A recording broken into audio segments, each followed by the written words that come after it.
Salut Emile, bienvenue au podcast. Merci, salut. Tout d'abord, l'épisode est présenté par Valier, une marque montréalaise que je suis vraiment content qui participe au projet parce que je suis ambassadeur depuis leur lancement en 2019.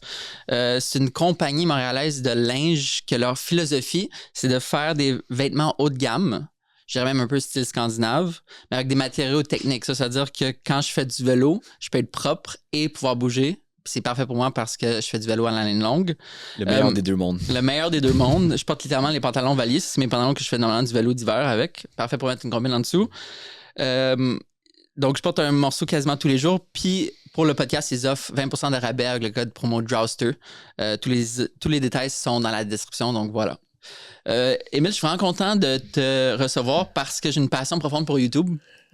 Ouais. Puis je sens que cette passion n'est pas partagée par grande personne dans la société. Tu sais, oui, dans les écosystèmes YouTube. Mais tu sais, ma copine, la première fois, j'ai dit, ouais, j'écoute YouTube. Puis comme, qu'est-ce que t'écoutes sur YouTube? Il y a beaucoup de gens qui n'ont pas le réflexe d'aller sur YouTube pour se divertir comme la télévision ou comme Netflix ou comme Tout.tv ou autre. Au Québec en particulier, c'est intéressant parce qu'en France, tu sais, moi j'ai une petite sœur de 11 ans, elle écoute beaucoup YouTube et elle écoute des YouTubers français. Okay. Puis même, elle développait un peu, elle avait presque un accent français. Wow. Elle avait des expressions françaises, elle disait des trucs, c'est chelou, t'as la ref, mec. Mais parce qu'elle écoute Inoxtag et tout ça, parce que pas au Québec, c'est vrai, autant de YouTubers ou il y a moins cette structure-là, YouTube au Québec, effectivement, que mettons en France ou ailleurs. Là. J'imagine une population 10 fois plus grande que le Québec, ça l'aide aussi oui. à avoir une diversité de contenus qui peuvent intéresser justement ta petite sœur ou autre personne. Oui, puis on pourra en parler sur les médias parce que moi, depuis des années, je me pose beaucoup de questions, je fais beaucoup de recherches sur le monde médiatique au Québec et ailleurs, et parce que c'est difficile de structurer des financements pour des projets, on va dire, sur les nouveaux médias aujourd'hui. On n'a un peu pas le choix au Québec de passer par la télé ou des financements autres ou par la SODEC. Et c'est un enjeu. En ce moment, je réfléchis beaucoup à ça. Comment rejoindre les nouvelles générations, donc les gens de notre génération et les plus jeunes qui sont beaucoup sur YouTube, sur TikTok, sur Instagram, mais aussi financer ces projets-là, avoir une équipe, avoir de la crédibilité. En ce moment, c'est compliqué. Les financements ne sont pas tout à fait là. Mais... Je voulais en parler justement de ça. Fait qu'on va en reparler. C'est un gros sujet. T'es réalisateur vidéaste, on peut aussi dire YouTuber. Je t'ai invité justement parce que je suis un triple de YouTube. On s'est rencontrés à C2, fait que récemment, il y a 2 mois. Oui. Puis je sens que c'était une conversation qu'on a pu continuer puis qu'on la continue maintenant, littéralement. Avec un grand plaisir, on va continuer ça. T'as fait plusieurs films importants sur YouTube. Changement climatique, anxiété, solitude, l'amour. Puis on dirait que je suis rentré dans ton univers. Tu sais, j'avais déjà vu des vidéos de toi dans le passé, mais on dirait que je suis vraiment rentré dans ton univers à cause de Amour moderne, ton dernier, que t'as fait la première au cinéma L'Amour. Ouais.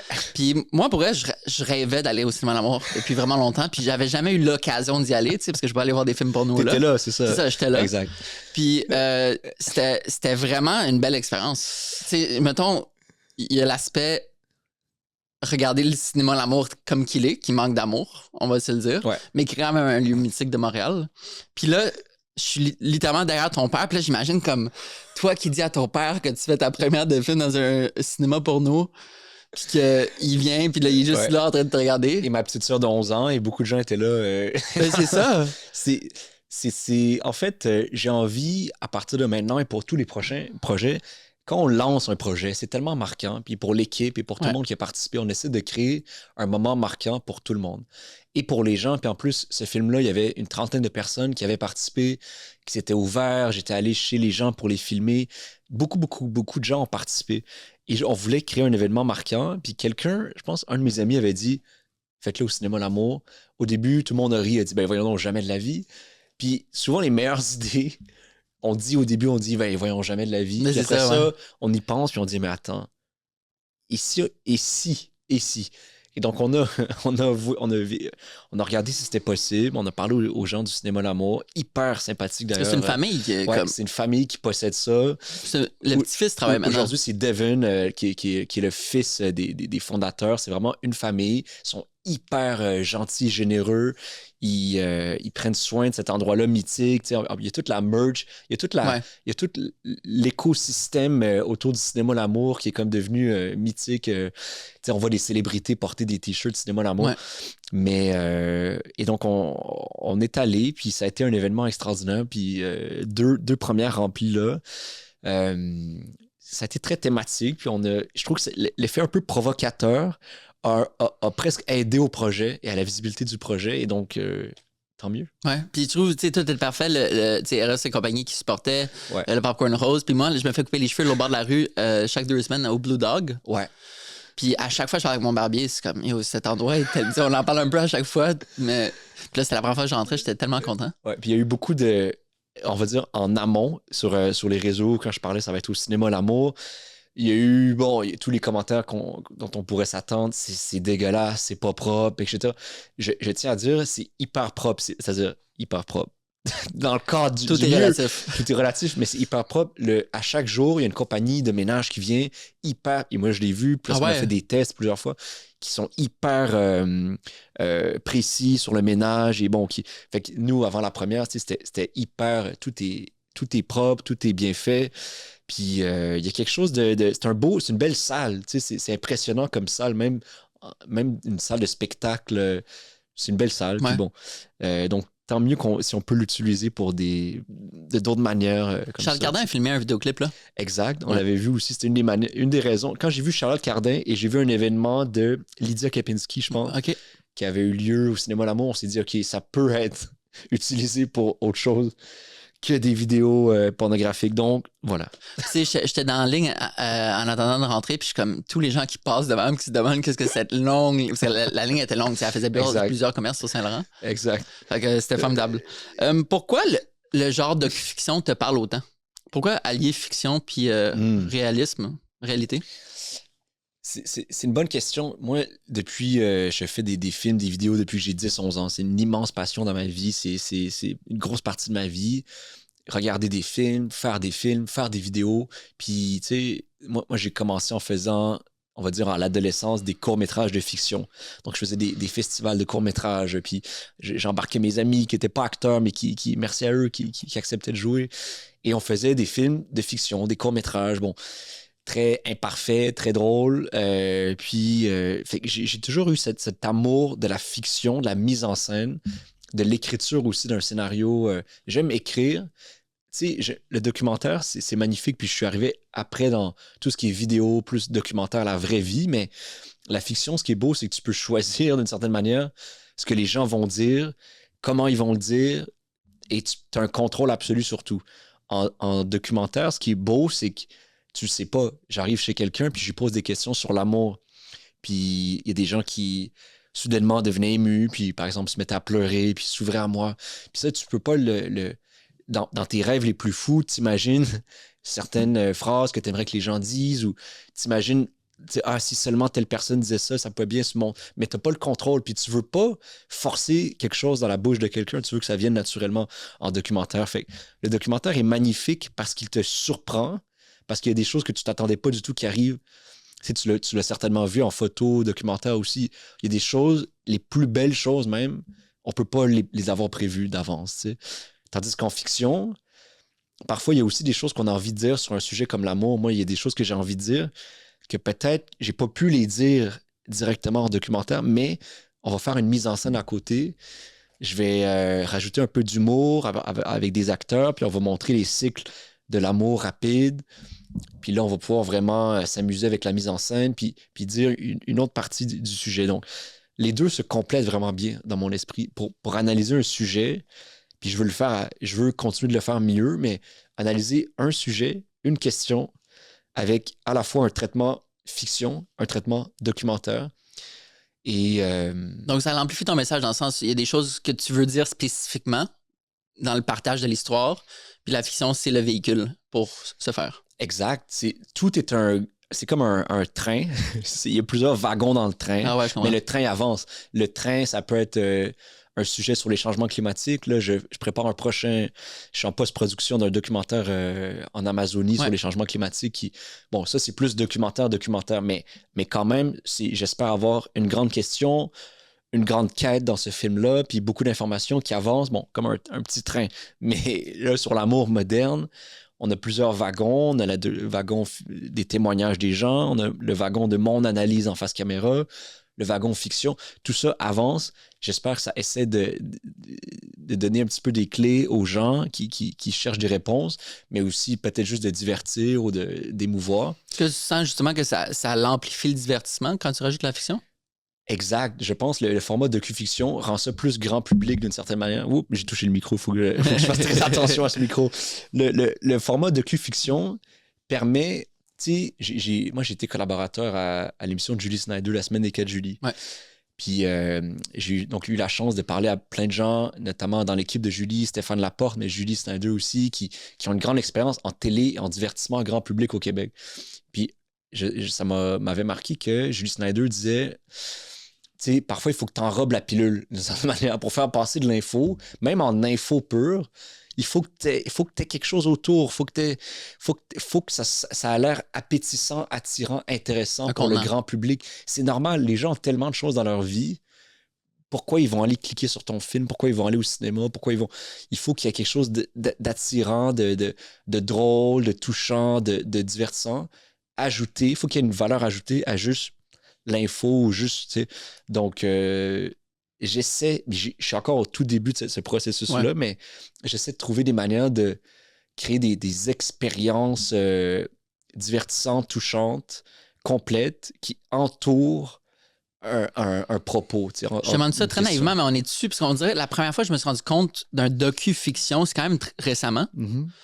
Est-ce qu'on est comme dans un courant cinématographique de docu-fiction ou ça fait longtemps que ça existe? Je pense que je suis content de voir que ça existe. J'en vois de plus en plus, mais ça reste très minoritaire. Le problème avec la docu-fiction, c'est que on va dire, si on prend le point de vue des institutions, c'est ni de la fiction ni du documentaire. Ouais. Donc, quand on finance, par exemple, un documentaire, c'est du documentaire, c'est toujours plus léger en termes d'équipe, en termes de financement, c'est normal.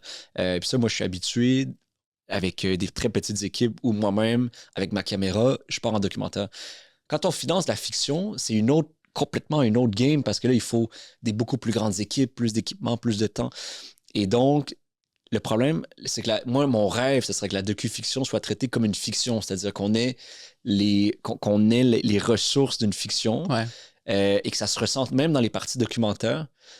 Je trouve, moi, j'ai aussi beaucoup d'amour pour le documentaire. Regardez des longs métrages. Dernièrement, j'ai vu... Je sais pas si tu as vu Fire of Love. C'est incroyable. Sur le couple de volcanologues. C'est un des plus incroyables. Extraordinaire. De National Geographic. Sur un couple de volcanologues qui a passé leur vie à étudier des volcans en éruption. Puis il y a des tellement beau, là. Magnifiques. Puis tu dis comment ils ont capté en archive toute leur vie de manière aussi belle. Ouais. C'est magnifique comme film. Fire of Love. Mais tout ça pour dire, il y a des documentaires très, très bons qui se font à chaque année. Mais qui restent relativement, dans le grand ordre des choses, moins grand public que les films de fiction. Même si on prend l'exemple du Québec, en particulier, il y a quand même peu de documentaires québécois qui deviennent grand public. Très peu. Donc, mon but, et j'espère, le docu-fiction peut peut-être être une sorte de pont. Diagramme de Venn. Exact, de pont entre les deux, où on va chercher des gens qui n'auraient peut-être pas cliqué sur un documentaire traditionnel, mais qui sont intéressés par ces sujets-là, parce que j'espère qu'il y a des sujets qui touchent à peu près tout le monde, comme la crise climatique ou comme l'amour ou comme la solitude. Ouais. L'amour moderne, c'est un docu-fiction justement sur YouTube maintenant, qui est un documentaire de 52 minutes. Ouais, exact. Puis qui cherche à montrer comment notre relation avec l'amour a changé, puis comment les applications, mettons, ils veulent que tu tombes en amour, mais ils veulent pas que tu tombes en amour parce que c'est comme ça qu'ils font de l'argent. Puis t'expliques c'est quoi l'amour, etc. Je sais que t'es nouvellement en relation. Ouais. Comment cette quête a changé comment toi tu percevais l'amour? C'est fascinant parce que c'est vrai qu'il y a eu un timing vraiment beau dans ma vie où, en même temps de faire ce film sur l'amour moderne, en même temps que je faisais toute cette recherche, où je me posais des grandes questions, j'ai vécu un début de relation magnifique et aujourd'hui, je suis dans une super belle relation. Et ça a été très thérapeutique. Je dis la première chose qui a été très thérapeutique, c'est mes rencontres. La première étape dans ce film, moi, ça a été les tournages avec les gens qui ont témoigné. Ça a été fait début février. Comme avec les professionnels ou avec... Avec pas les professionnels, mais témoins. les témoignages. Ouais, des ça. gens de 18 à 65 ans qui témoignent. J'ai lancé un appel à tous sur les réseaux, puis j'ai choisi une trentaine de personnes. Fait que ça a été un 3 jours, si je ne me trompe pas, 3 jours de tournage où je me déplaçais chez les gens, 3 grosses journées, début février. Et ça m'a fait un immense bien. Moi, premièrement, on fait toujours un film parce qu'on se pose un peu soi-même ces questions-là. Toi-même en photo, on a toujours une implication personnelle dans ce qu'on fait d'une certaine manière. Moi, sur l'amour, je me posais beaucoup de questions depuis quelques années. Je fais partie de cette génération qui comme tu dis, sont sur ces apps de rencontres, ont vécu beaucoup de déceptions, essaie de trouver des nouvelles manières, essaie de sortir de ces pièges-là, de ces schémas-là, de ces patterns qui se répètent. J'ai vécu moi-même tout ça, une période de célibat. Puis j'ai rencontré tous ces gens, puis je me suis rendu compte que, mais comme j'avais ce pressentiment, mais là, ça a été confirmé dans ces rencontres, on est beaucoup à vivre les mêmes choses, les mêmes déceptions, les mêmes questionnements sur l'amour aujourd'hui, et la même tristesse, mais le même espoir aussi de trouver mieux, de pouvoir trouver l'amour sain et durable. Ça a été tellement thérapeutique. Puis à chaque fois, je sortais de chez une personne qui m'avait gentiment accueilli chez elle, puis je me disais, waouh! Comme j'étais encore en train de faire du sens de tout ça, puis là, je devais passer à une prochaine personne parce que j'avais un horaire à chaque heure et demie chez quelqu'un. Puis mais ça a été humainement très fort, ces rencontres-là. Moi, ça a été hyper thérapeutique. Je suis sorti de ces 3 journées-là beaucoup plus léger d'une certaine manière. Ah ouais. Genre, je sentais vraiment en moi, émotionnellement. Ça m'a porté pendant les mois qui ont suivi, sur tout le restant du film. Et donc, sûrement, peut-être dans ma vie perso, en même temps, où je développais cette belle relation aujourd'hui. Puis, donc, ça a été thérapeutique. Puis, faire ce film a été thérapeutique en général. Je pense que décortiquer les problèmes qu'on pense qui sont seulement les nôtres, mais qui sont souvent des problèmes généralisés, essayer de les comprendre, mettre des mots sur les choses, fait du bien. Parce que l'anxiété, par exemple, c'est quoi? C'est quand une menace est floue. J'ai aussi fait plusieurs projets sur la santé mentale et l'anxiété, qui est un autre sujet qui touche beaucoup, beaucoup de gens de notre époque. Et l'anxiété, c'est quand quelque chose est flou et qu'on ne peut pas se l'expliquer. Et donc, ça crée une sorte de boule au ventre et donc le futur devient incertain et donc on est anxieux, on est stressé. Quand on met des mots, quand les choses deviennent claires, encadrées, qu'on est capable d'expliquer le problème, la menace ou la situation, soudainement, peut-être que c'est contre-intuitif parce qu'on se dit soudainement on a des mots, c'est comme une condamnation. Au contraire, ça allège. Expliquer les choses allège. Même, prenons l'exemple des changements climatiques.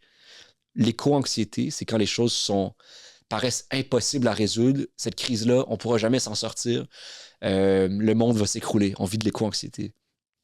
Si tu expliques le phénomène des changements climatiques, tu mets des mots sur chaque enjeu précis, sur les enjeux d'énergie, les enjeux d'alimentation, les enjeux de transport et tout ça, et que tu comprends les choses qui sont très graves quand même qui se passent aujourd'hui, mais tu mets des mots dessus, soudainement, paradoxalement, ça fait diminuer l'éco-anxiété. Même chose pour l'anxiété, même chose pour les problèmes de solitude, pour les problèmes d'amour.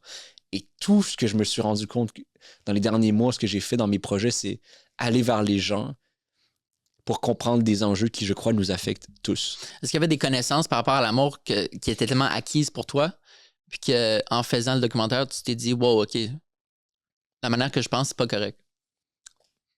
Et je donc, pense que oui, absolument. Il y a plusieurs choses. Tu sais, une surtout sur l'idéalisme, l'amour, c'est. Puis on va blâmer personne d'être très idéaliste en amour, d'être très romantique. On est une génération d'ultra-romantiques. Ça, ça revient beaucoup. Les gens disent « je suis un hopeless romantic »,« je suis un déloulou », on a créé toutes sortes de mots qui sont liés à notre génération, à notre époque, parce qu'on s'est fait bercer par des grandes histoires d'amour, parce qu'aujourd'hui, l'amour romantique est hyper valorisé, notamment sur les réseaux sociaux, parce qu'on souhaite vivre des grandes passions, des grandes aventures et donc des grandes histoires qui sortent de l'ordinaire. On est des grands amoureux de l'amour. Et donc, la première chose à déconstruire, c'est ça. Pourquoi on a mis l'amour sur un piédestal? Comment on peut faire pour l'atteindre de manière plus réaliste? Parce que l'amour, c'est rencontrer quelqu'un pour vrai. Toi, tu es là devant moi, on discute. C'est pas rencontrer l'idée que je me suis créée de toi, magnifiée, idéalisée, Ouais. impossible à atteindre. Le problème, et je pense que c'est un des grands constats de mon film sur l'amour, de ma recherche, c'est on est beaucoup qui passons notre vie à essayer de trouver quelque chose qui n'existe pas. Retrouver une idée magnifiée de l'amour qui n'existera jamais. Et à force des déceptions, on est juste toujours plus dans l'idéalisme parce que plus on est déçu par nos dates sur Tinder, sur Hinge ou quoi, on va dans la vraie vie, on rencontre des gens, on a des déceptions, plus on affine une liste de critères, on se dit la prochaine fois, il faut qu'il soit de telle taille, il faut qu'il parle de tel enjeu politique, il faut qu'il ait telle sensibilité, il faut qu'il ressemble à... Et donc, à chaque personne, on a une liste de critères toujours plus grande, on devient de plus en plus idéaliste d'une certaine manière, Ouais. de moins en moins vraiment face à la personne qui est là et qui peut nous surprendre. Et c'est ça qu'on cherche en amour. C'est un de mes grands apprentissages aussi, c'est selon les gens que j'ai rencontrés qui étaient en couple hyper sain, solide, et selon les sexologues et tout que j'ai rencontrés, l'amour, c'est la surprise. On vit quelque chose, on rencontre quelqu'un qui peut-être n'était pas dans notre liste de critères précis, mais waouh, il nous surprend, il nous fait vivre quelque chose. Mm-hmm. Et donc, on veut apprendre à connaître cette personne-là pour vrai. C'est fou, je trouve que dans le docu, t'as vraiment, tu sais, c'est beaucoup, pendant un bon moment, tu sais, la quête de l'amour, dans le sens de trouver l'amour, donc les apps, ceux qui fréquentent beaucoup ou ceux qui vont souvent sur des dates, puis après, t'as comme le moment que ça déclic, puis t'as justement les mots des professionnels, plus Christophe et Mathilde qui sont dans le documentaire, qui disent non, l'amour sain, c'est pas des feux d'artifice, c'est tout le contraire, tu sais. Puis là, t'es comme, ah, OK.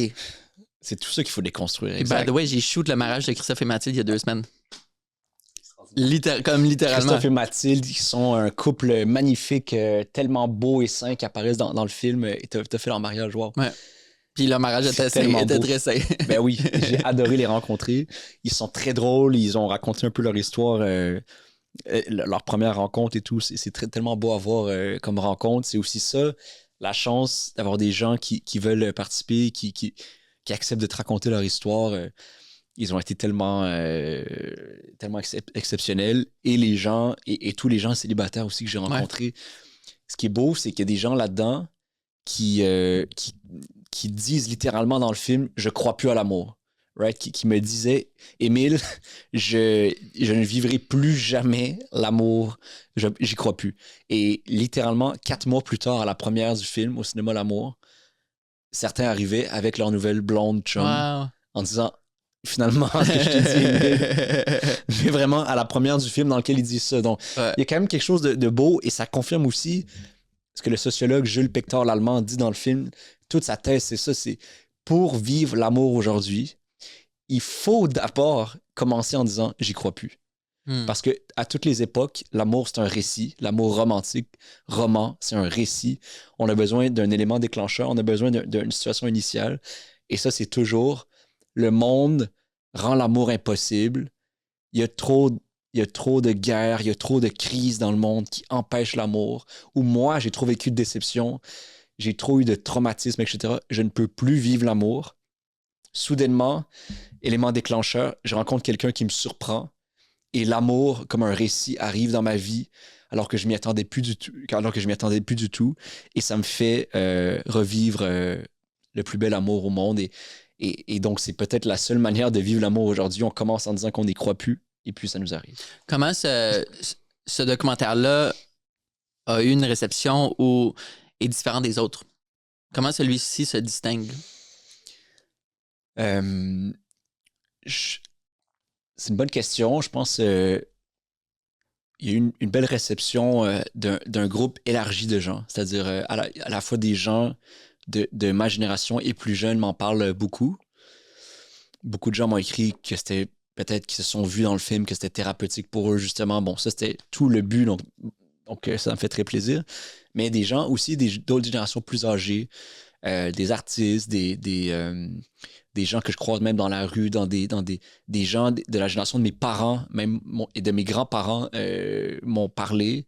Donc, j'ai l'impression que parce que c'est un sujet aussi qui est tellement universel, ça a titillé différentes générations, ça a eu un impact sur un public peut-être un peu plus grand. Mm. Ce qui est bien aussi, et là, je veux rien spoiler, mais il y a aussi de l'intérêt et c'est tout ce que je souhaite faire dans mes prochains projets, c'est de faire de la co-diffusion, qu'il y a aussi des diffusions de télé et Internet. Et il y a aussi, ça m'a permis de créer des ponts là, en ce moment avec des réseaux télé, donc pour les prochains projets, ce qui est très cool. Donc, pour pouvoir faire de la co-diffusion, pour pouvoir aller rejoindre encore plus différents publics en même temps. Comment tu te vois par rapport à justement ce clash entre. On va appeler ça un clash parce que ça l'est un peu. Entre, mettons, YouTube puis, mettons, les diffuseurs traditionnels dans le sens où ton contenu. Ouais. Est-ce que tu serais prêt à faire le sacrifice qu'il soit pas sur YouTube pour qu'il soit juste sur Télé-Québec, mettons? Moi, in fine, oui. Pourquoi? Parce que je veux faire le meilleur contenu possible. Et peut-être j'ai une naïveté, mais je prends l'exemple, mettons, du documentaire Alpha de Simon Coutu, Ouais. ou des documentaires de Léa Clermont-Dion Ouais. ou d'autres, ou de Jérémy Battaglia sur la quête du corps parfait. Je pense, j'oublie le titre du documentaire, mais donc il y a des documentaires, notamment Télé-Québec, dans les dernières années, qui ont créé quand même un effet de ceci, qui ont rejoint quand même beaucoup de gens, qui ont fait parler, puis qui sont quand même dans la grande famille des documentaires sur les sujets de société qui peuvent m'intéresser moi. Donc, moi, en fait, ce que je souhaite, c'est surtout faire le meilleur film, documentaire, vidéo possible. Donc, que ça soit diffusé, tu sais, j'ai fait des projets qui sont diffusés à Oasis Immersion, Ouais, c'est l'immersif. Bon, c'est pas sur YouTube. J'ai fait des projets un peu télé, mais la plupart, et c'est vrai que moi, dans mon expérience, là où ça rejoint étonnamment le plus de gens, ou pas étonnamment, mais c'est sur YouTube et sur les réseaux sociaux. Alors que souvent, c'est des projets qui sont de loin les moins financés, voire presque pas financés. Je fais des projets après sur des plateformes plus traditionnelles avec 5 à 10 fois le financement, puis ça rejoint 5 à 10 fois moins de gens. Ça, c'est fascinant et j'en parle allègrement en ce moment à beaucoup de gens de ce sujet-là. Je pense que ça évolue en ce moment, justement, au Québec. Il y a de l'évolution. Mais, donc, mon rêve, c'est que ça soit sur les deux. Moi, mon rêve à terme, c'est qu'un projet, un film, une vidéo, peu importe, mais admettons un film, soit diffusé. Mon rêve absolu, c'est cinéma dans des salles, télé et streaming Internet.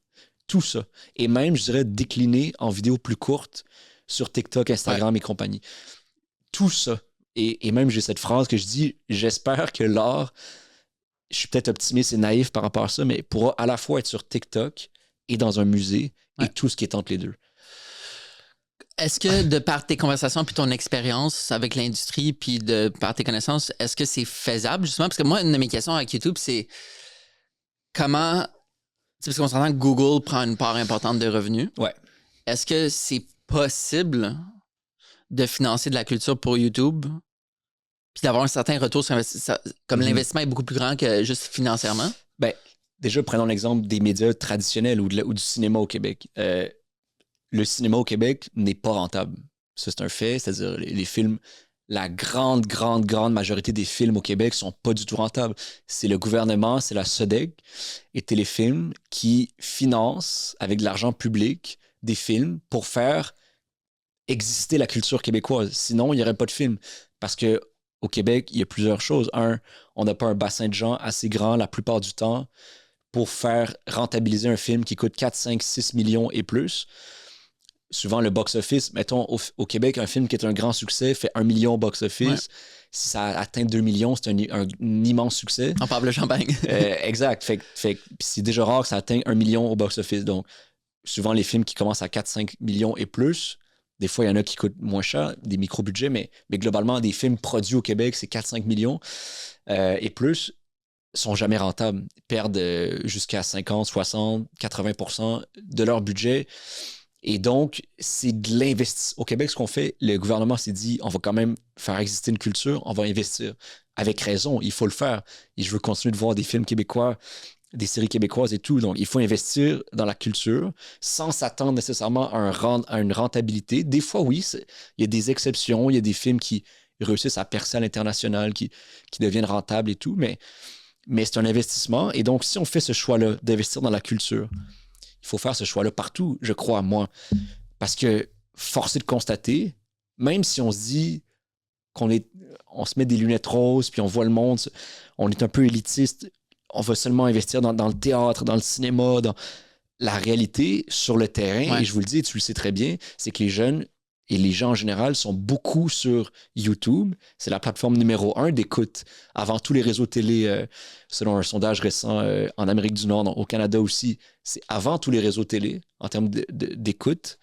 Tous les réseaux sociaux, TikTok, Instagram et tout ça. Mais YouTube, non, tous les nouveaux médias, on va dire, font partie de la culture parce qu'ils sont regardés massivement, même en premier, par les jeunes générations, par les jeunes Québécois, Québécoises. Donc, il faut, moi, je pense, à terme, c'est obligatoire d'investir aussi en nouveaux médias, de faire des choix d'investissement Ouais. pour que la culture qui se retrouve sur les nouveaux médias soit aussi crédible, intéressante, profonde. Puis mettons, si tu enlèves l'aspect monétaire, dans ce monde idéal que le même film est au cinéma, adapté à la télé et sur YouTube et sur TikTok, est-ce qu'il y en a, mais on enlève l'aspect monétaire, là, Ouais. est-ce que tout le monde peut gagner? Est-ce que tous ces diffuseurs-là peuvent gagner? C'est compliqué. C'est compliqué parce qu'on s'entend qu'effectivement, un autre immense enjeu, c'est qu'il y a quelques plateformes mondiales, et notamment les streamings, et donc des nouvelles plateformes comme Netflix, YouTube, Amazon Prime et tout, qui ont pris un peu le monopole et qui ont un pouvoir financier et tout par rapport aux petites plateformes plus locales qui est démesuré. Puis le problème, c'est qu'à terme, les gens vont de plus en plus aller sur Netflix, Amazon, Disney et malheureusement de moins en moins sur tout.tv, Crave. Quoique, en ce moment, je vois que Crave fait des très beaux genre Apathie qui est extraordinaire. Incroyable. Bon, il y a du très bon contenu sur Crave, mais malheureusement, c'est un immense enjeu. Il faut aussi se garder un peu de souveraineté parce qu'il ne faut pas tout donner. Il ne faut pas dire, OK, la culture, maintenant, c'est juste sur YouTube, c'est juste sur Netflix. Ça serait complètement naïf. Et de l'autre, ça serait... On va pas jeter le bébé avec l'eau du bain. Il y a comme un entre-deux qu'il faut trouver en ce moment entre continuer de développer et d'investir dans tout ce qui est pièces de théâtre, films, séries télé, œuvres d'art québécoises qu'il faut continuer à faire grandir parce qu'il y a tellement d'artistes qui comptent là-dessus, puis on est beaucoup à vouloir le faire, mais aussi investir les nouvelles plateformes, investir YouTube, Netflix, etc., les nouveaux médias, les réseaux sociaux, créer aussi de la culture qui, parce qu'elle est vue, parce qu'elle a un impact déjà sur les gens, déjà tous les jours, à toutes les semaines, il y a des gens qui reçoivent ça. Donc, autant investir aussi là-dedans pour créer un équilibre un peu plus.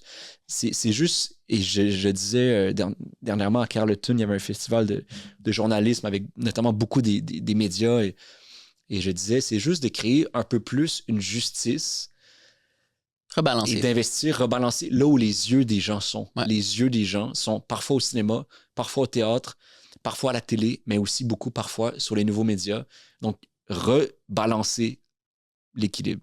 Tu vois, en passant à ma question, ça m'a fait penser au monde de la musique, tu sais, parce que souvent, les festivals, il y a une clause d'exclusivité. Fait que, mettons, si tu performes à Chicago, tu pas le droit de performer à Montréal pendant 6 mois pour que les yeux aillent, tu sais, tout sur l'artiste, pour que les ventes soient... Fait que c'est pour ça que, d'où pourquoi ma question sur est-ce que le cinéma, la télé, YouTube, chacun peut gagner. Puis si on va plus dans le concret du contenu, par exemple, sur faire des films ou du contenu multiplateforme, moi, je pense que chaque contenu doit être adapté à chaque plateforme. C'est-à-dire que le film qui existe au cinéma, c'est pas le même exact film qui est mis sur YouTube.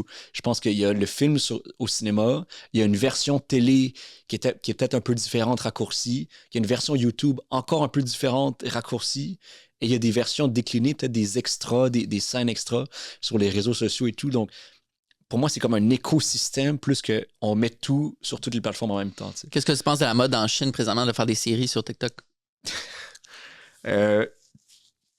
je pense que les yeux des gens sont beaucoup là. Moi, je ferais pas comme première diffusion TikTok. Parce que on dirait que c'est tellement gros là-bas maintenant. C'est beaucoup trop algorithmique dans le sens, tu dépends de la viralité d'un algorithme sur TikTok énormément.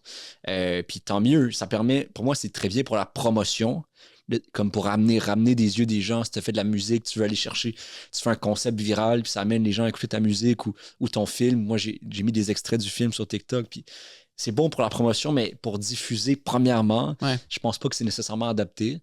Mais c'est une plateforme parmi beaucoup d'autres qui est aujourd'hui qu'on peut pas ignorer, ça c'est certain. Là, tu vois, dans la dernière année, on dirait que Télé-Québec et Tout.tv ont commencé à s'adapter puis offrent de plus en plus le premier épisode gratuit sur YouTube. Ouais. Ça, je trouve que c'est tellement une bonne idée. C'est excellent. J'ai embarqué dans des séries à cause de ça. Ben, je sais pas si tu as vu Bref 2 de Kian Kojandi. Bon, je sais pas si tu avais vu Bref, la série. Non. OK, Kian Kojandi. Même pas. je vais tout dire.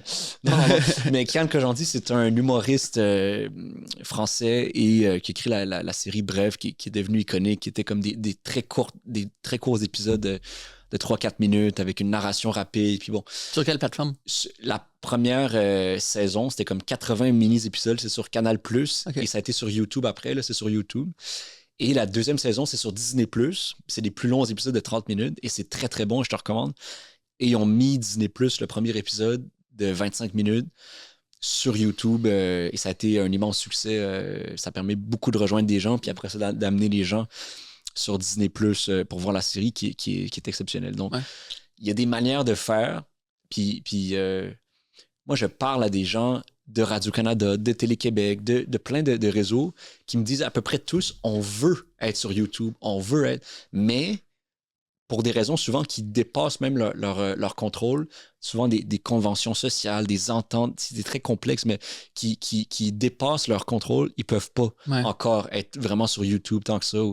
Et donc, les gens veulent, même les gens des médias traditionnels veulent créer ces ponts-là, mais il y a encore au Québec beaucoup d'institutions, beaucoup de trucs, où il y a beaucoup d'inertie, et donc je pense, mais on y arrive peu à peu. Tu sais. C'est une grosse machine à changer. Immense. Mais tu vois, Télé-Québec, comme j'aime tellement Télé-Québec, mais je trouve pas que c'est difficile d'accès, mais mettons, d'un l'app sur Chromecast, moi, mettons, j'écoute sur Chromecast, est difficile. C'est juste trouver le bouton pour chercher un titre. Je trouve ça difficile, c'est pas intuitif, ça bug souvent. Fait que venez me chercher sur YouTube puis ramenez-moi sur Télé-Québec. Un truc que Télé-Québec fait bien, c'est justement d'être sur YouTube en ce moment. Moi, j'ai vu plusieurs de leurs documentaires dernièrement sur YouTube. Donc, ils sont quand même plus présents sur YouTube. Mais c'est vrai qu'au niveau numérique, l'app, par exemple, si je compare à Crave, qui est très bien fait, qui ressemble presque à Netflix puis qui a du contenu qui est aussi fort, Télé-Québec, il y a encore beaucoup de chemin à faire. Puis je pense ils le savent puis ils travaillent fort là-dessus. Mais c'est vrai qu'au niveau du numérique, en plus d'être le réseau qui devrait rejoindre en premier lieu la nouvelle génération, il y a encore il y a encore un travail à faire. On sent que leurs intentions sont bonnes. Oui, exact. Et ça avance très vite, je pense. Dans les prochaines années, on va le voir nous-mêmes là, évoluer. Toi, où consommes-tu ta culture? C'est un magnifique, je pense comme toi et comme beaucoup de gens, un magnifique mélange de tout ça. C'est-à-dire que je regarde des films sur Netflix, je vais au cinéma voir des films québécois, je vais sur Crave, sur Tout.tv, j'essaie de varier. Si j'entends parler d'une série québécoise qui est super, je vais essayer d'aller la trouver là où elle est.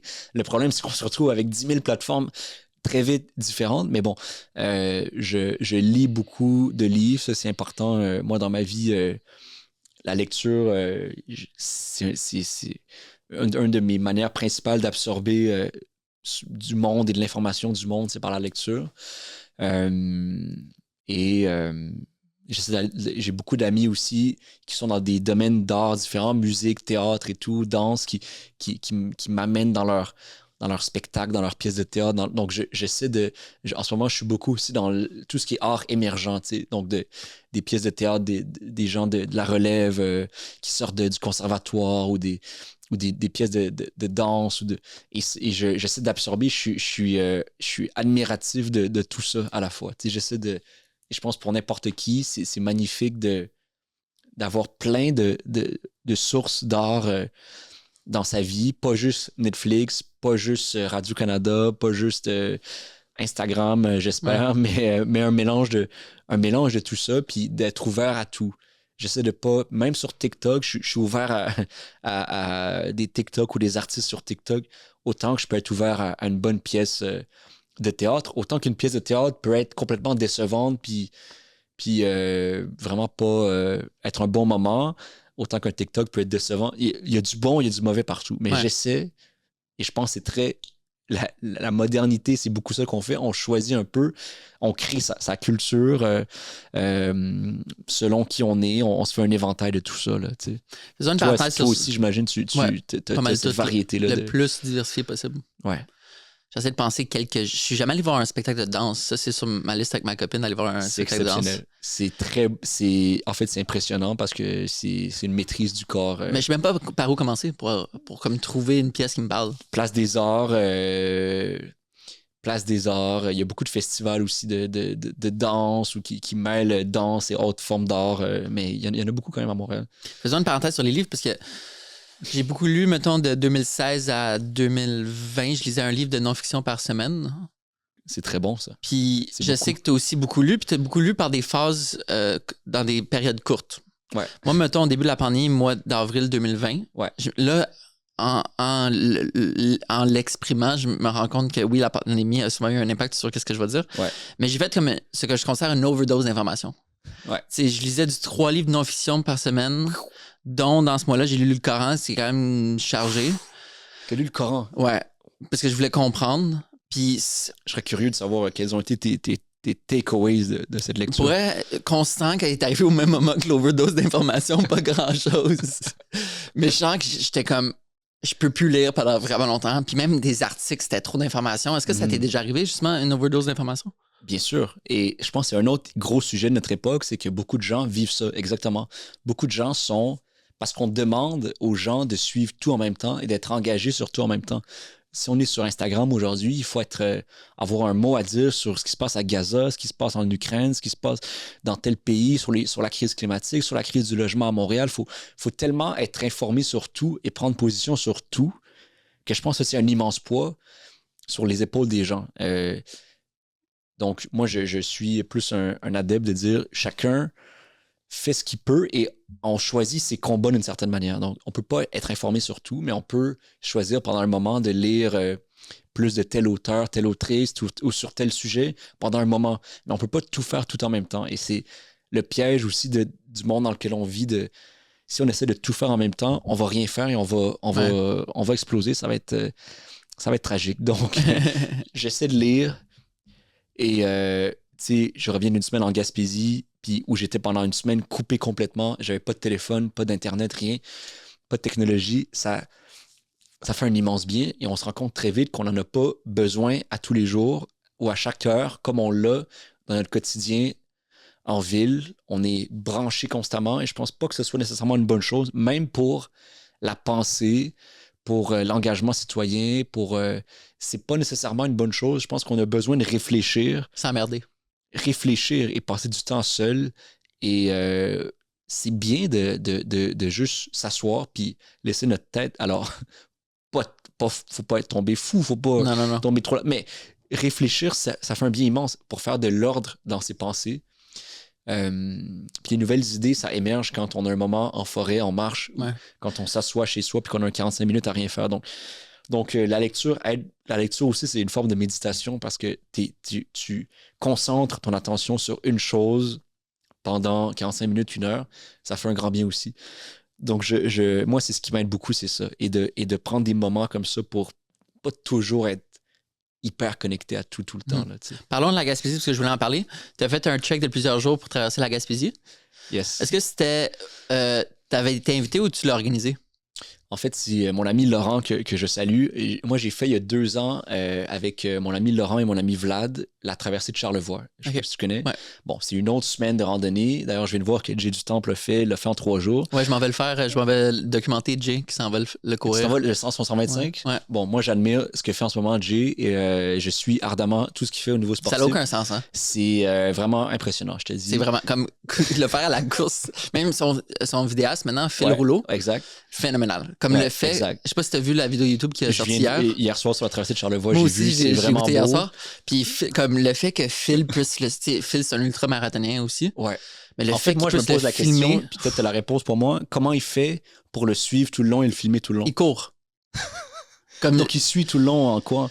peut-être il y a des petits moments. Je sais que la blonde Kat, la blonde de Phil, était Ouais. là pour les aider. Ouais. Puis clairement, il va y avoir des ravitaillements. Mais je sais que l'intention de Phil pour la vraie course, c'est de courir avec lui un bon moment.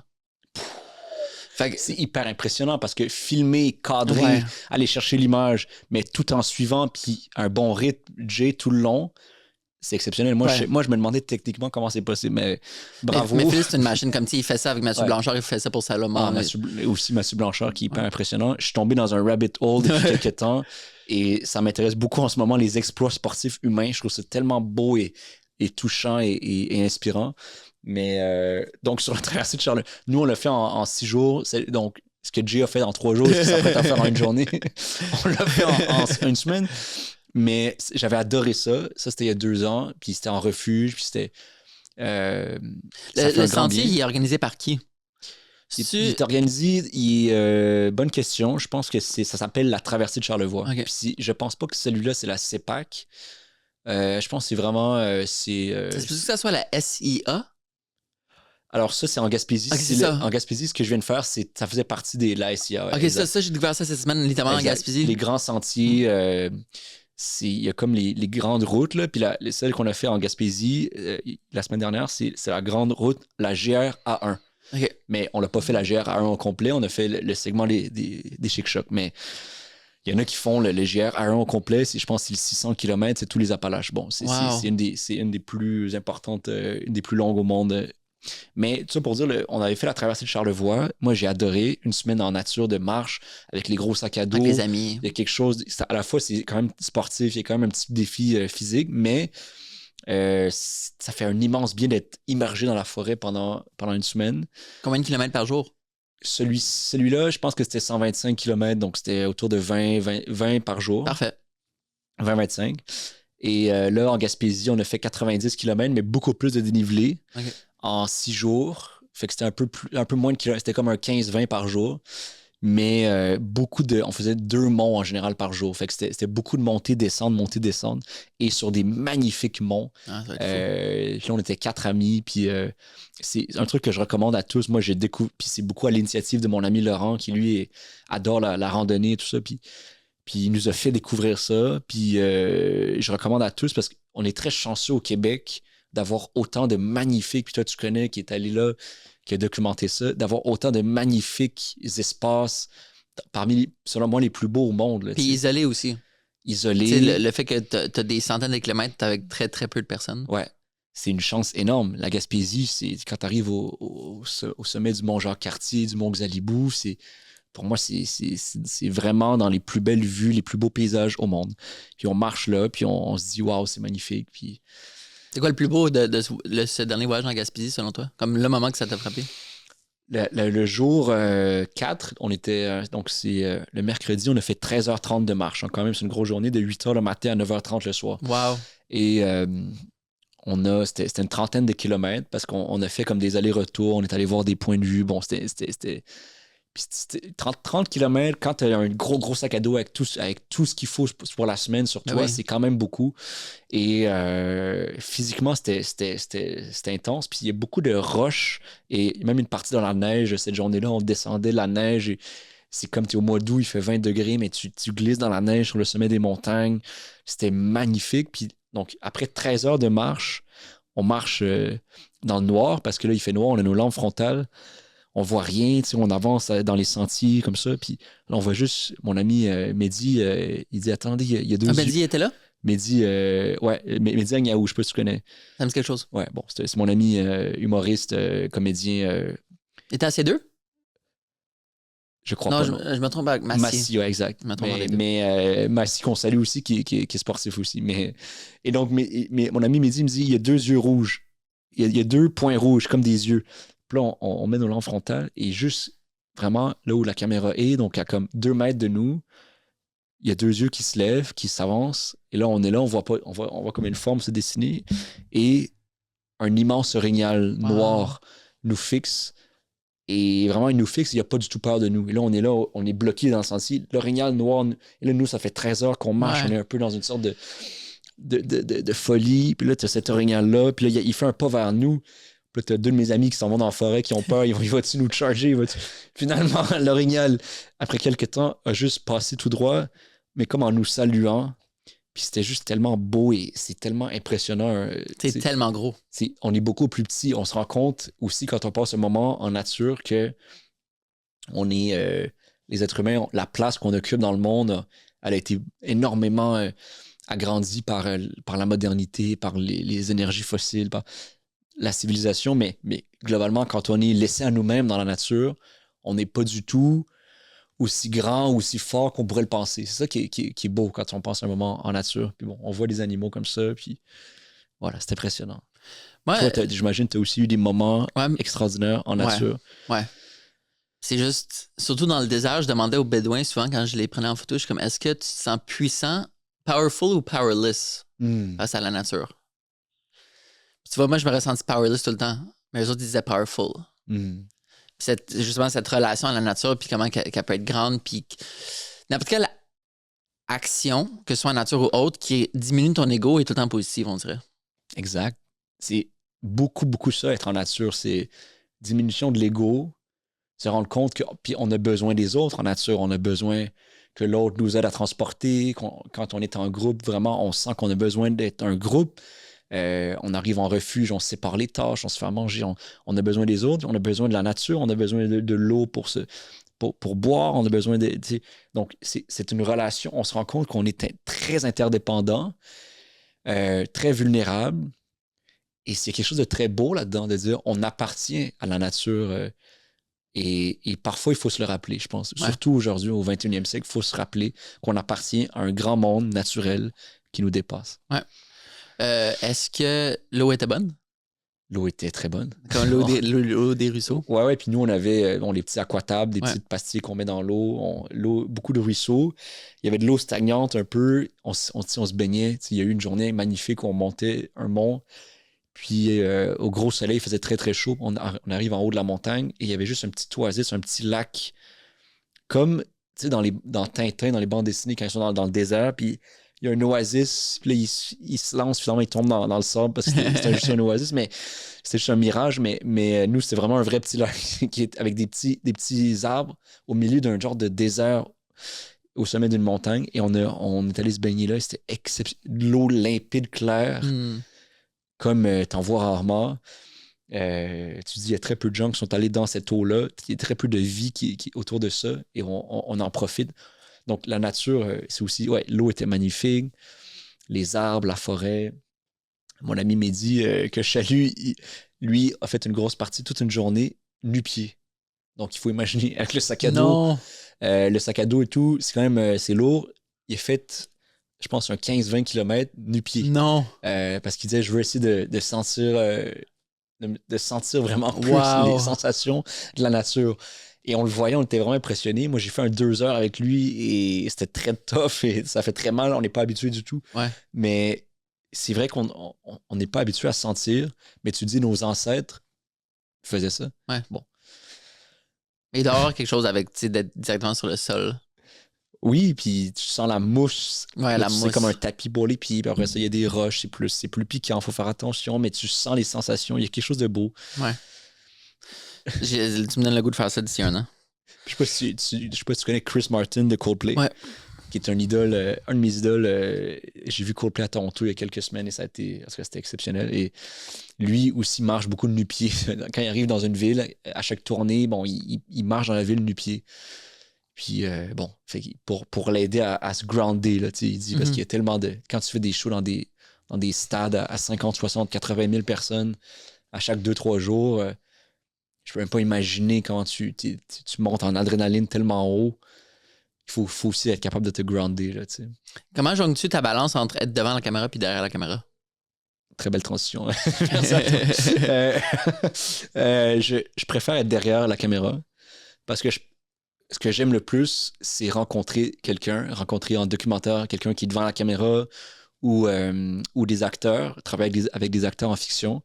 Donc, je préfère vraiment, et je suis vraiment pas le meilleur pour être devant la caméra aussi. Donc, parce que les gens disent, bouge beaucoup moins tes bras. Et ça, c'est un truc qui revient sur chaque projet, sur chaque commentaire. Il y a toujours quelqu'un qui. C'est un moulinet à parole. Bon, les gens, ils font ça. Ça peuvent être assez directs. Et c'est un truc que je dois travailler, moins bouger mes bras.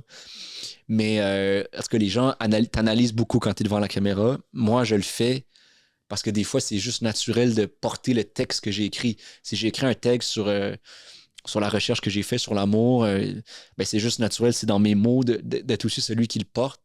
J'aime ça parfois, mais je préfère quand même être derrière. Puis laisser quelqu'un briller, rayonner, aller chercher l'unicité de quelqu'un qui est lui devant la caméra. Là, tu sais. Mm-hmm. Est-ce que tu trouves... Toi, je suis curieux parce que toi, t'es beaucoup derrière la caméra. Ouais. Comment tu vis ce rapport, cette dynamique de mettre ta caméra sur quelqu'un? Comment tu fais pour rendre la personne à l'aise, etc.? Ben, c'est le travail d'une vie de rendre quelqu'un à l'aise, parce que 99%... Tu sais, j'ai photographié mes premiers mannequins pour la première fois il y a 2 semaines. Puis ça, c'était différent. Ouais. C'était fun parce que justement, c'est facile, puis ils savent comment poser et tout. Mais juste le fait que 99% du monde que je photographie disent je suis pas bien devant une caméra. Fait que c'est de la rendre à l'aise, être rapide, être efficace. Créer un lien humain, j'imagine. Créer un lien, évidemment. Toi et la personne. Puis le meilleur compliment qu'on me fait, je suis content quand même, je suis vraiment fier de le recevoir souvent, c'est « Ah, déjà fini? » Même j'ai shoot Ricardo, même Ricardo, il a dit « Ah, c'est déjà fini? » Je suis comme « Yes! » Puis lui, il se fait prendre en photo souvent. Exact. Puis, tu sais, que ce soit un gars dans une shop à Drummondville ou n'importe qui, c'est vraiment, j'essaie d'être le plus rapide. Puis je pense, le background documentaire, toi aussi un peu, j'imagine, de pouvoir créer vite n'importe où puis d'être un one-man army. Tu sais, là, de moins en moins, parce que t'as le plus gros projet, mais c'est... Mais c'est quand même une expérience incroyable de savoir comment être un one-man army, de savoir comment tout faire toi-même. Ouais. Ça te fait que t'es rapide, t'es agile sur le moment. Là, exact. Tu sais, je sais que je peux... Donne-moi 1 minute avec n'importe qui, je te fais un beau portrait. Tu sais, n'importe qui, n'importe où, dans une chambre noire, peu importe. J'aimerais un jour shooter avec toi sur un projet ou quoi. Ben oui. Mais ouais, je trouve moi, j'adore ça. C'est le truc que j'aime aussi beaucoup, c'est ça, c'est être face à quelqu'un avec une caméra. Puis souvent, les gens sont un peu stressés, puis c'est normal. Puis notamment les témoignages ou quoi, quand les gens doivent s'ouvrir sur des moments intimes de leur vie. Je suis déjà mind-blowé du fait que les gens appliquent sur l'appel à tous que je fais, puis il y a toujours des centaines de gens qui appliquent, puis donc tu dis, OK, tous ces gens-là sont prêts à témoigner, à le faire. Puis après ça, j'arrive chez les gens, puis souvent, ils sont un peu stressés, puis mon but principal, tout ce qui est technique, c'est très secondaire maintenant, la technique. Okay. C'est l'humain. C'est juste l'humain. C'est-à-dire, j'arrive chez quelqu'un, c'est juste, j'ai comme 1 heure avec cette personne-là, go. J'essaie d'être hyper présent et de créer un lien. Et après ça, éventuellement, je mets la caméra, mais la caméra, c'est hyper rapide, mais c'est humainement. Ouais. Je pense que c'est le cœur de tout. Ça fait une différence. Tout ce qui est technique, c'est pas si important que ça au final. Non, c'est ça. Puis l'affaire avec, tu sais, je réfléchissais à ça pour la première fois, mais vidéo, t'as l'aspect vulnérabilisant qui est que la personne parle. Donc, elle peut être, tu sais, pas à l'aise avec sa voix ou comment elle s'exprime ou son vocabulaire ou n'importe quel autre tic. Mais la photo, c'est un pouvoir de pouvoir figer dans le temps, mais aussi un désavantage dans le sens, pas chaque photo va bien représenter la personne. Souvent, c'est un autre pouvoir qui est très différent puis qui est très unique, puis que tu as, comme tu dis, de figer dans le temps. C'est-à-dire, une photo peut devenir hyper symbolique et ça peut être cette frame-là de cette personne-là qu'on va associer pendant des années à. Donc, c'est fou le pouvoir que ça a, la photo aussi. T'sais. Ouais. Est-ce que tu Juste trouves pour faire un lien sur ça, parce que j'étais en Amazonie, puis... Tu veux-tu plus d'eau? Si t'en as plus, ça serait extraordinaire. Jazz, is there more water? Ah, c'est... Oh, thank you so much. Merci à toi. Mais... Ouais.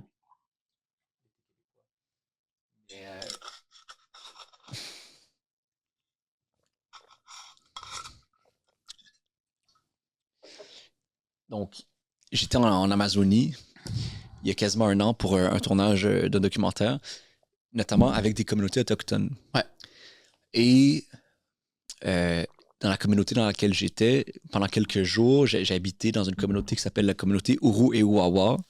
Et les aînés, il y avait un enjeu de la caméra parce que, notamment les aînés, ont encore cette culture de on veut jamais que notre image soit capturée, soit fixe.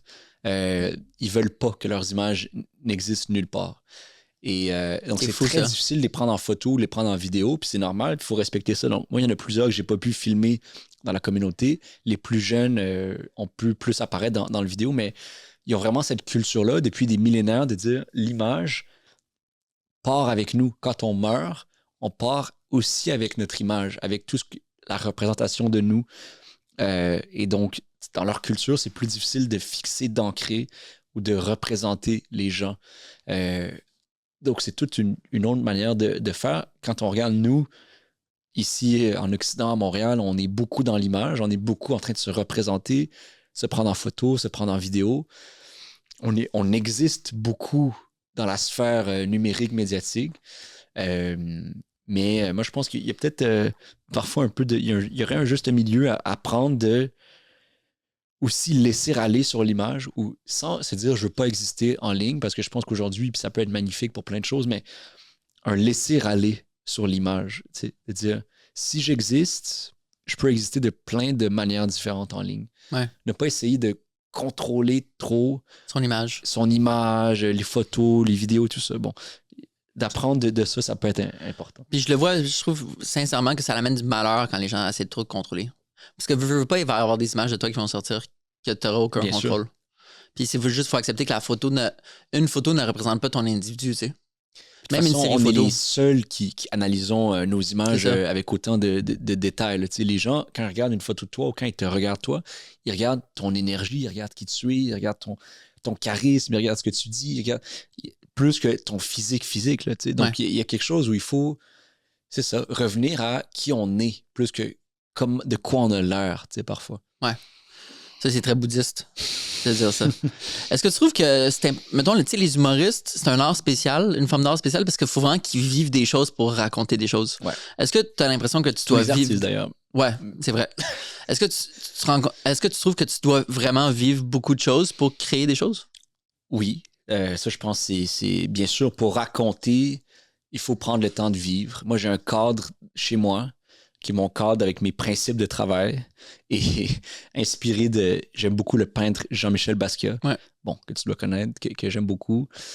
Et lui, il avait des principes de travail de rigueur. Bon, c'est quand même une fin tragique, mais il y avait des principes de travail de rigueur. Puis un de ses principes les plus importants, c'est live outside of the work. C'est-à-dire, une fois que moi, un de mes principes, c'est quand tu as une idée, il faut agir sur l'idée rapidement parce que les idées arrivent et doivent être exécutées. Et je pense que si tu n'agis pas sur une idée que tu as, quelqu'un d'autre, et c'est normal et c'est correct, va agir sur cette idée-là, il va le faire à ta place. On vit dans un monde où il y a des choses qui doivent être dites, des choses qui doivent être racontées. Quand les idées arrivent, il faut agir, il faut le faire vite. Moi, j'aime l'idée de... On est transporté par une idée, on part sur un mois, 2 mois très intense de travail et on le lance dans le monde. J'adore ça. Quitte à prendre après ça un 3-4 mois pour vivre.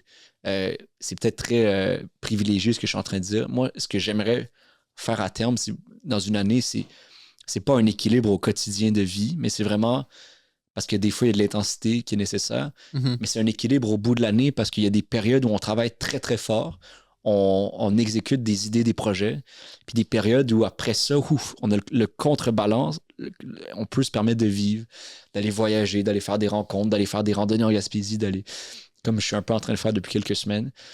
Et ça nous inspire, faut vivre des déceptions, faut vivre des euphories, des belles choses, faut lire, faut regarder des films, pour après ça avoir des prochaines idées, pour être inspiré pour la suite. Ça, c'est sûr et certain. Là, toutes les formes d'art, toutes les formes de création prennent source de la vie. Là, mm-hmm. Comment qu'on fait pour améliorer la communication de l'urgence des changements climatiques? Excellente question que tu poses. Je suis là-dedans en ce moment parce que je suis en montage d'un projet exactement là-dessus, sur l'urgence climatique en Amazonie. Puis, un truc que les diffuseurs télé notamment disent en ce moment, mais je pense que c'est vrai, c'est que le public en a marre, il y a une fatigue climatique. Ouais. Les gens en ont marre d'entendre parler de la crise climatique. On en a parlé beaucoup depuis quelques années. Il y a eu en 2019, je pense, un momentum, un grand momentum avec la marche à Montréal et plusieurs marches autour du monde qui étaient vraiment... On sentait une énergie. Les gens voulaient agir sur l'urgence climatique en 2019. Puis, il y a eu la pandémie qui a, je ne veux pas dire brisé le momentum, mais qui a changé... Les priorités ont changé. Les priorités ont changé, puis c'est normal. Et les gens se sont isolés un peu plus. Et maintenant, je pense que quand on parle de l'urgence climatique, c'est moins viscéral et surtout, il y a tellement d'autres enjeux. Il y a des crises, il y a des guerres dans le monde qui sont plus prioritaires dans la vie des gens. Donc, comment faire, c'est ça ma grande question, pour dire aux gens que cet enjeu-là, il est personnel, il est humain. Il va te toucher, il va toucher tes enfants. C'est ça la question, c'est de dire, c'est pas un enjeu de sauver tel glacier en Alaska ou de sauver telle espèce lointaine en Malaisie. C'est l'enjeu de dire, est-ce que tu veux que tes enfants, tes petits-enfants aient une belle vie? C'est hyper personnel et intime comme enjeu pour moi en ce moment. Et donc, il faut ramener le discours sur l'humain, je pense. Ouais. Sur l'humain et sur la vie, donc la biodiversité aussi, mais sur les émotions qui sont les émotions les plus fortes. Et donc là, ce que j'ai fait au Brésil, c'est je voulais aller rencontrer des gens, des familles, des communautés, des villages qui vivent déjà un peu, même pas un peu, qui vivent déjà les effets des changements climatiques, des feux de forêt records au Brésil depuis quelques années. Terrible. C'est des dizaines et des dizaines de milliers d'hectares brûlés. C'est des villages qui peuvent plus fonctionner. Il n'y a plus de rivières. Les rivières sont asséchées. Il n'y a plus de récolte. Il y a des enfants qui ne peuvent plus aller à l'école parce qu'il fait beaucoup trop chaud. C'est des chaleurs records. C'est hyper concret là-bas pour eux, les effets des changements climatiques. Et en plus de tout ça, ce qui est terrible, c'est que les changements climatiques n'arrivent pas de nulle part. On sait que c'est les humains, l'activité humaine, les industries. Et donc, au Brésil, on voit vraiment cette dualité-là. En même temps que les gens vivent au Brésil, il y a 2 étés, il y avait pendant 70 jours de la fumée noire qui recouvrait toute la partie du Rondônia puis de l'Amazonas, donc 2 des provinces où je suis allé, moi, en Amazonie. Toutes ces villes-là, pendant 2 mois et demi, étaient recouvertes de fumée noire. Les gens avaient des masques à gaz pour respirer. Mais beaucoup de ces mêmes personnes-là et des petites industries, des petits fermiers de la région continuaient massivement, illégalement, à déforester et à mettre des élevages de bœufs là où il y avait de la forêt. Et ça continue quand même massivement encore. Il y a beaucoup de violence, beaucoup d'invasions illégales, beaucoup d'invasions sur des terres autochtones. Il y a des villages autochtones il y a beaucoup, beaucoup de violence à chaque semaine encore. Donc, il y a encore l'activité humaine terrible qui est la cause des changements climatiques industriels qui continue d'être fait à chaque semaine à l'instant où on se parle. Et ces mêmes endroits-là vivent les effets des changements climatiques déjà. Donc, il y a cette dualité-là qui est très forte au Brésil. Donc, c'est un endroit qui cristallise beaucoup cette urgence-là. Moi, je veux montrer que c'est un combat humain. C'est un combat de la vie, pour que la vie perdure. Et donc, là, on voit des familles, des enfants. Moi, j'ai habité avec des jeunes qui nous ont fait visiter la forêt amazonienne, des enfants autochtones. On s'est baigné avec eux dans les rivières. C'est un combat pour eux, pour qu'eux puissent vivre, pour avoir accès à une maison, de l'éducation, pour aller à l'école, pour qu'eux puissent penser avoir des enfants un jour. C'est de ça dont il est question. Et comme on dépend déjà de l'Amazonie au Québec, on en dépend, en France, aux États-Unis, c'est une forêt qui régule le climat partout sur Terre. Donc, c'est un des poumons de la Terre, mais c'est une réserve de carbone immense, un générateur d'oxygène pour la Terre entière, régulateur du cycle de l'eau. Bref, il y a plein d'extraordinaires avantages et on dépend vraiment tous, partout autour du monde, de l'Amazonie. Quand on déforeste massivement l'Amazonie comme en ce moment, ça peut créer une inondation le mois après en Indonésie. Ça peut avoir un effet à l'autre bout du monde, le mois après. Donc, on dépend tous de cet endroit-là qui aujourd'hui malheureusement, et selon les études récentes, est proche d'un point de rupture. La forêt amazonienne pourrait éventuellement, il pourrait y avoir une rupture dans les prochaines années où une grosse partie de la forêt se transitionne vers un désert.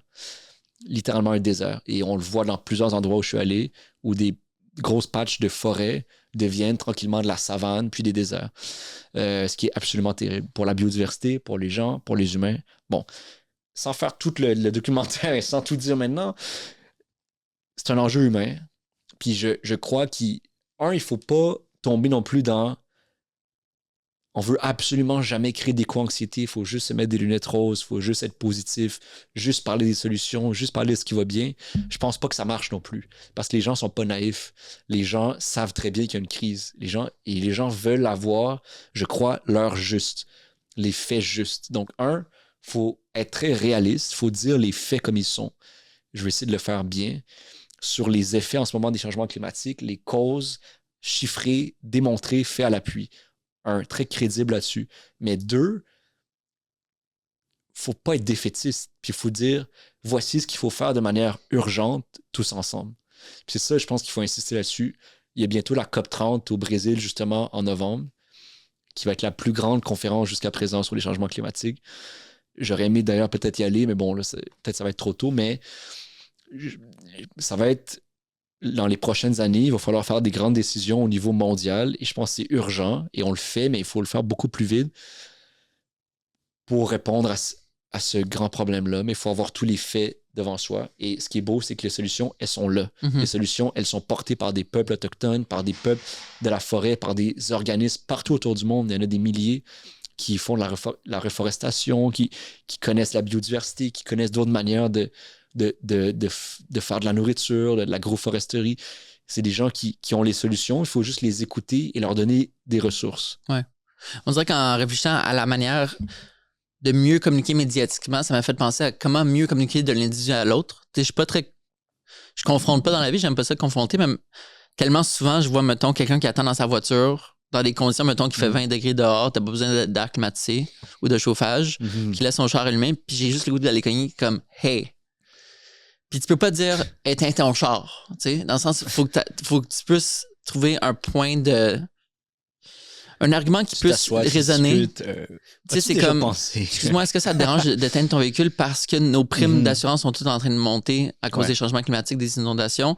Regarde l'air en haut, le smog, il est super présent cet été. Fait que c'est comme à Montréal, exact. Des manières concrètes, tu sais, du quotidien, de comme comment quelqu'un qui est loin de moi en termes de trait de personnalité ou d'éducation ou de autre ou de. Je pense qu'il faut informer les gens, mais jamais de manière culpabilisante. Ben non. Puis toujours en équilibrant les discours en disant que je le vois, la responsabilité, elle est d'abord et avant tout au niveau industriel, au niveau des entreprises et au niveau des grands décideurs, des gouvernements autour du monde. Parce que les gens, comme je disais plus tôt, ils ont tellement de poids sur les épaules. On a beaucoup de poids sur les épaules.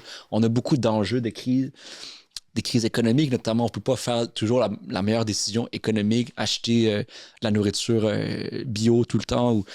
Les gens vont prendre la décision la plus simple pour eux. Puis c'est normal.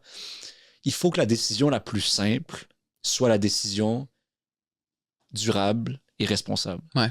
Et donc ça, la responsabilité, il y a une transition qui doit être faite des entreprises, des industries, des gouvernements. Puis oui, il faut aussi beaucoup s'engager puis continuer de militer au niveau de l'individu et des collectivités. C'est très important. Créer des groupes, des associations, aller manifester. Faut que ça vienne aussi d'en bas, mais sans être culpabilisant. Parce que je sens la fatigue climatique, elle vient aussi beaucoup de ça. Les gens en ont marre de sentir un poids sur eux, comme si faut encore que je prenne une douche moins longue, que je mange moins de viande, comme si c'était toujours le même discours depuis des années de remettre la responsabilité sur l'individu plutôt que d'aller à la source du problème. La source du problème, c'est notre mode industriel, c'est nos modes de fonctionnement. Et ça doit se décider au niveau global. Il faut aller à la source, c'est sûr et certain. De toute ta carrière, qui es-tu le plus fier? De qui? Non, de quoi? De quoi suis-je le plus fier? Ben déjà, je commence, c'est-à-dire j'ai 26 ans. J'ai 26 ans, je commence. J'ai les projets qui se sont faits le plus dans le temps avec des équipes. Par exemple, la première expérience immersive que j'ai fait avec Oasis Ouais, Immersion au Palais des Congrès à Montréal, on l'a fait pendant la pandémie, justement. Puis en plus. donc au départ, c'était sur les changements climatiques parce que on a commencé le projet en 2019. Puis je voulais réaliser une sorte de documentaire immersif avec des gens qui parlent sur justement l'urgence climatique. Et la pandémie est arrivée au début du processus et ça a complètement changé le sujet. Puis finalement, je me suis intéressé à la résilience des gens pendant la pandémie. Et je suis aussi allé beaucoup chez les gens documenter et parler à des psychologues et un historien sur comment une société fait pour rebondir après une grande crise comme une pandémie. Et ça a été la première expérience, mais ça a été un travail d'équipe où on a beaucoup appris pendant 1 an et demi sur le médium des projections immersives. Ouais. J'ai tout appris. On a c'est vraiment une jeune équipe hyper motivée, puis les gens d'Oasis qui ont été tellement généreux, puis ils nous ont fait confiance, puis on a beaucoup appris. Puis ça a été, donc, sur tous les projets, et à peu près sur chaque projet, on apprend beaucoup, comme tu le sais. Fait que les projets dont je suis le plus fier sont ceux où il y a eu la plus grande évolution entre on débute un projet, il y a beaucoup d'incertitudes, il y a beaucoup de grands questionnements, ça fait un peu peur et en créant, on apprend et on se dépasse. Et donc, Oasis Immersion, l'amour moderne, parce que ça implique beaucoup de gens aussi je suis content de voir que j'espère, ça unit beaucoup de gens différents. Donc, les projets qui essaient de rapprocher les gens, j'en suis fier. Puis, j'espère que je serai fier des prochains. Ouais, j'espère aussi. C'était quoi l'implication de National Geographic dans Nature Vive? Euh, Nature Vive, c'est une expo qui est en ce moment présentée encore au Palais des Congrès avec Oasis Immersion, qui est aussi au Mexique en ce moment à Mexico City et qui va ouvrir en Espagne très bientôt. Donc, très content de voir que ça C'est cool, voyage. ça. C'est justement une expo sur sur la beauté de la biodiversité autour du monde. Fait que ça, c'est un peu moins... Tu sais, on parlait de... Tout est lié, mais on parlait tantôt de la Gaspésie, comment on se sent un peu plus petit face à l'immensité de la nature. Ben, Nature Vive, c'est ça. C'est être dans une exposition immersive au centre de tous les plus beaux environnements de la biodiversité autour du monde. Au centre d'un océan avec des baleines à bosse qui nagent autour de toi, ou au centre de la jungle amazonienne, ou en Malaisie, ou sur le sommet des immenses des Pyrénées. Bon, fait on est au milieu de la biodiversité, puis on a beaucoup travaillé avec National Geographic. Ils ont en fait donné accès à beaucoup d'images, de leur OK. banque d'images. C'est surtout ça parce que c'est un montage des meilleures images, des meilleures vidéos, de Des plein meilleurs des meilleurs. d'artistes, de plein d'artistes qui ont travaillé avec National Geographic. Donc, on n'est pas allé... Pour ça, on n'a pas filmé, sauf certains témoignages, mais les images de nature n'ont pas été filmées. J'ai pas filmé ces images-là, moi. Ouais. Donc, Sinon, ça t'aurait pris beaucoup plus longtemps. mais j'ai été immergé pendant des mois à trier, moi, ces images-là. Donc, j'avais accès à une incroyable banque d'images que j'ai essayé de trier. Puis c'était très spécial aussi parce que c'était comme un voyage, mais devant mon ordi. Puis après ça, on a travaillé avec des artistes visuels, notamment dans Nature Vive. Il y a toute une partie, je ne sais pas si tu l'as vu, Nature Ouais. Vive. Bon, il y a toute une partie avec Rich and Miyu, qui sont des artistes visuels japonais qui ont ajouté des effets visuels interactifs, notamment sur le sol, où ça lie les gens ensemble sur le sol. On peut voir vraiment des particules qui bougent et qui interagissent avec les gens. Plus il y a de gens dans la salle, plus ça crée une sorte de toile d'araignée de lumière qui part de la nature et qui arrive vers les gens. Et on voulait créer comme montrer un peu visuellement la force ou l'énergie de la nature qui nous lie tous, en fait.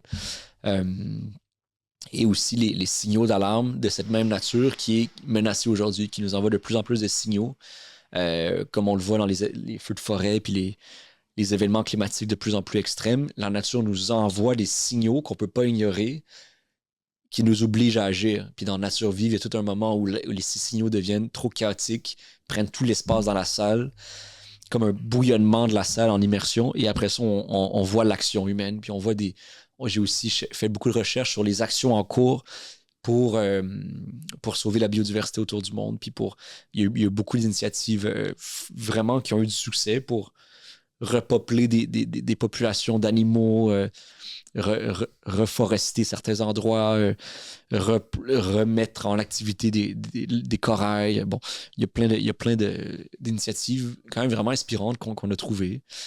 Et voilà. C'est quoi ton plus grand rêve professionnel? J'imagine qu'il y a beaucoup de projets, là, mais...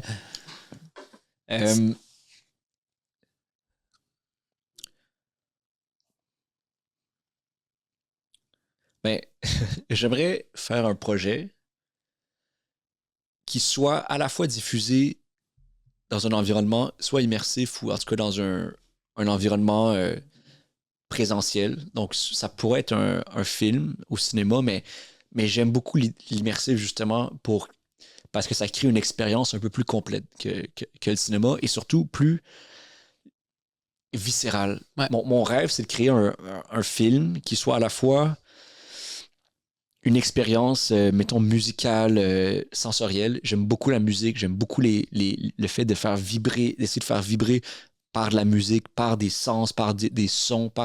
Donc, à la fois une expérience sensorielle, à la fois une analyse profonde d'un sujet avec une vraie réflexion puis de la vraie information sur une question qui est une question de notre temps, à la fois de l'émotion et des gens et de l'humanité. Des gens qui parlent et des témoignages et de l'émotion. Réunir ça ensemble pour faire un film touchant, marquant, qui soit donc en immersif, peut-être cinéma, documentaire, mais peut-être un mélange de tout ça. Essayer de trouver des façons de lier tout ça ensemble. Ouais. Ça a du sens, puis de pouvoir l'adapter aussi, tu sais, pour la télé puis le YouTube, comme on parlait au début. C'est que ça commence en expo immersive pendant X nombre de mois. Exact. Après que ça change. Et ça va sur YouTube, sur on dirait que les lieux sont de plus en plus ouverts. Tu sais, l'Arsenal est beaucoup plus ouvert à ça depuis la pandémie. Palais des Congrès. Il y avait le Cirque Éloise aussi pendant la pandémie. La Sphère à Las Vegas. On voit les extraits sur TikTok. Bon, c'est impressionnant. Moi, je suis jamais allé, mais ça a l'air dans une immense sphère immersive. Tu sais, ça, je suis quand même fasciné par ça. Je te souhaite $1 milliard pour pouvoir ouvrir une sphère. Ou aller à la sphère de Las Vegas. Ouais, c'est ça. Ouvrir ma propre sphère à Montréal à côté d'Orange Julep. Ouais, c'est ça. Réutiliser Orange Julep. Ouais, c'est ça. Au moins, on a la SAT. Oui, que j'adore. Et j'ai fait un projet à la SAT, d'ailleurs, sur la santé mentale avec Florence K. On animait un truc sur la santé mentale. Nice. Dans la satosphère avec des projections. C'est cool, j'aime beaucoup la SAT aussi. Ouais. Sous-estimé. Oui, et vraiment, ils soutiennent beaucoup d'art, justement, des arts visuels, les nouvelles formes d'art, des artistes émergents et tout. Donc, bravo à eux. Emile, merci d'être venu au podcast. Un grand merci à toi pour cette conversation. Je te souhaite une bonne continuation. Je te souhaite des expos immersives, des gros projets, des longues randonnées au Québec. On va travailler, mais on va aller en nature puis essayer de continuer de voir tout ce qui est le plus beau dans le monde et chez les gens. Une vie balancée. Un bel équilibre. Merci. Merci à toi.